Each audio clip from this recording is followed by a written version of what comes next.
Pozdravljeni, z vami sem Minka Gantar in danes bomo govorili o tem, ali mleko ja ali ne. No, v glavnem, vemo, da večina viri govori proč z mlekom, proč z mlečnimi izdelki, proč samo mleka ne.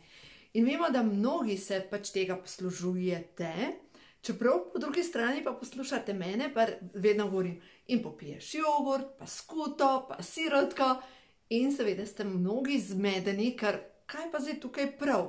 Sploh tisti, ki berete knjigo Medicinski mediji, sploh avtor dejansko govori, Anthony William, govori o tem, da mlečni izdelki proč z njimi. In vam bom odgovorila, moje mnenje je to, da se razumemo. Dejstvo je, da moje mnenje, jaz se naslanjam na zdravo kmečko pamet. In dejansko gledam z te strani, da če so naši predniki preživeli tisočletja na en način, verjamem, da bomo tudi mi nekaj teh petkov preživeli na isti način. No, zdaj pa pogledamo mleko in mlečne izdelke. Vsi ti avtori, ameriški avtori in tisti, ki ste bili v tujini, dobro veste, kako izgledajo mlečni izdelki v tujini.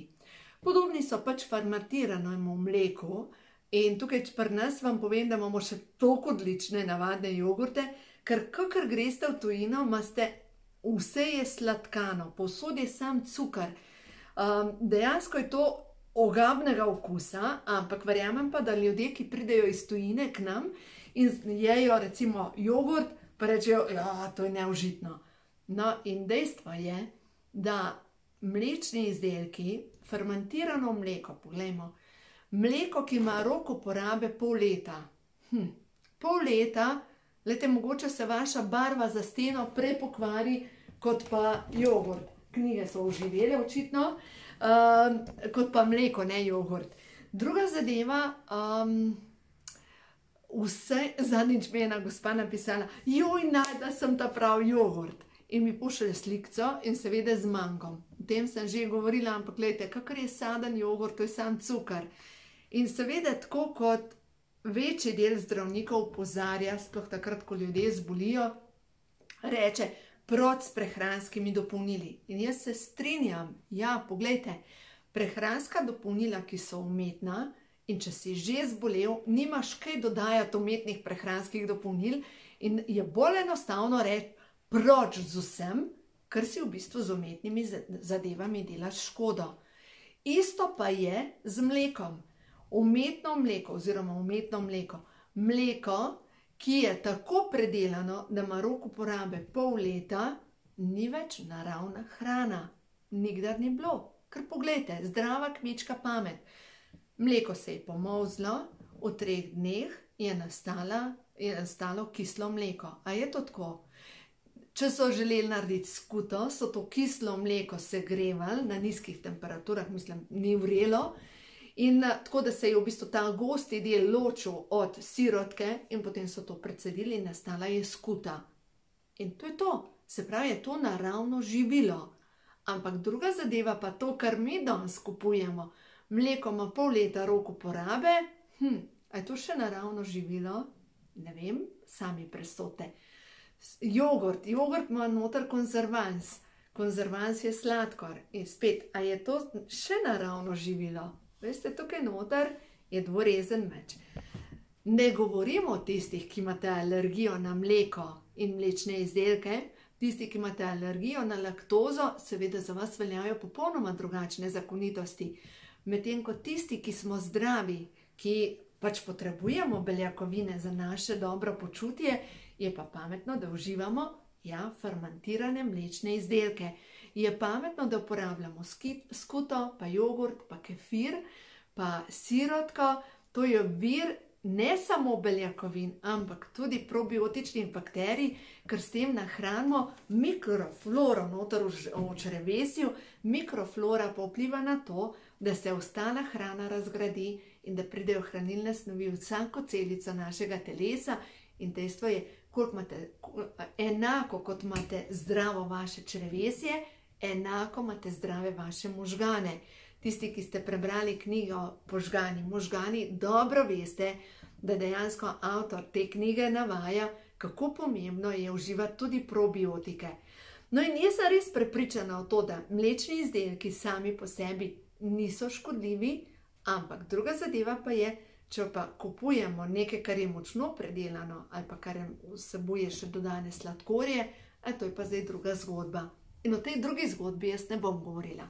Pejmo na slovenski trg na konc koncev.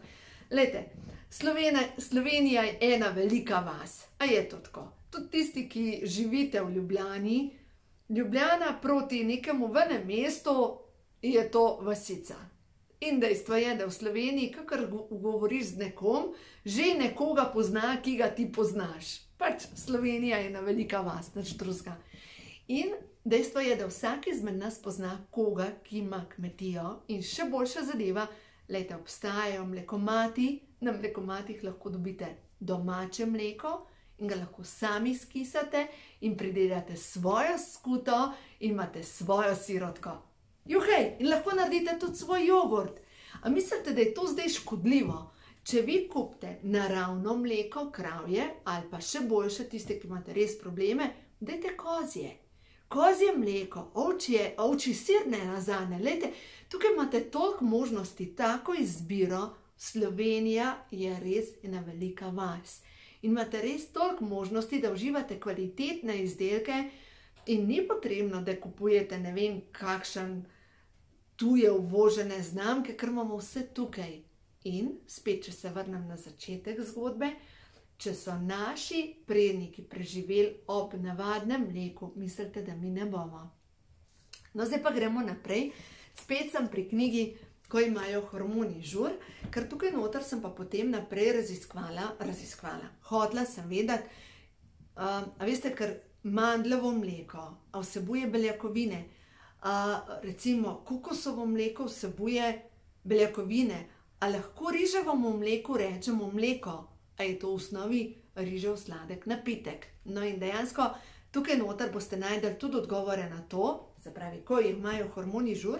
Jaz bom zdaj to najdla, ker na pamet ne vem, na kateri strani je, ampak vam želim povedati. Riževo mleko ima glikemični indeks 85.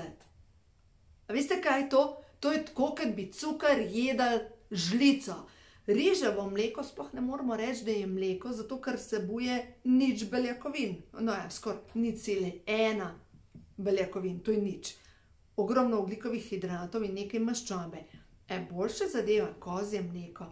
Mandljevo mleko ima recimo kozje mandljevo mleko, to je glikemični indeks 25-30. Kozje mleko ima največ beljakovin, ima 3,9 gramov beljakovin na 100 gramov proizvoda. Potem sojino mleko ima ravno tako ogromno količino beljakovin. Polnomasten jogurt, ravno tako ogromno beljakovin. Jogurt z manj maščobe, ravno tako. To je ogromno beljakovin noter in zdaj, če gledamo ogljikovih hidratov, ima pa največ sojin jogurt s sadnim okusom. 15 gramov, 16 gramov na 1 deci. Wow, to je tako kot 3 tiste vrečke sladkorja poleg kave, a si lahko predstavljate na 1 deci. Potem imamo tukaj kravje mleko, polnomastno ali delno posneto.